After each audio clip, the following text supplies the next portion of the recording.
तनख्वाहों में बहुत ज्यादा फर्क है। उस फर्क को खत्म किया जाए, तनख्वाहें एक जैसी की जाए, मुल्क में एक जैसा निजाम रखा जाए। किसी महकमे को ज्यादा नवाज देते हैं और किसी महकमे को महरूम किया हुआ है। अच्छा, आप क्या कह रहे हैं, कितने अरसे से आपकी तनख्वाहें नहीं बढ़ी हैं? 3 साल से एक ही तनख्वाह के ऊपर गुजारा कर रहे हैं। 3 साल हो गए। वफाक की तो हुई है, बड़ी है तनख्वाह। नहीं, इस बजट में तो कुछ भी नहीं दिया नहीं, इन्होंने। लेकिन पिछले में तो बड़ी थी। हेडाग रिलीफ बढ़ा है। नहीं, पिछले में तो बड़ी थी। पिछले में बड़ी थी, इस दफा हमें इन्होंने लॉलीपॉप पे लॉलीपॉप दिया। कभी कमेटियां बन रही है, कभी तश्कील हो रही है, कोई उसका वो नहीं, रिजल्ट नहीं निकाल रहे थे।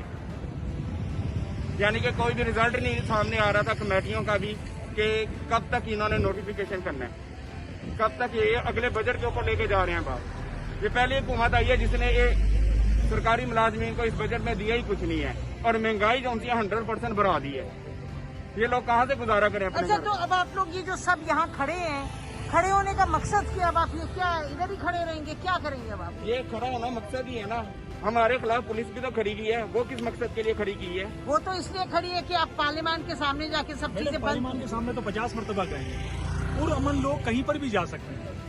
ये मुल्क हमारा है, हम इसके बाशिंदे हैं ना। अब बाशिंदों का हक बनता है कि वो किसी जगह पर भी चले जाएं, लेकिन उसमें शर्त ये होती है कि वो पुरअमन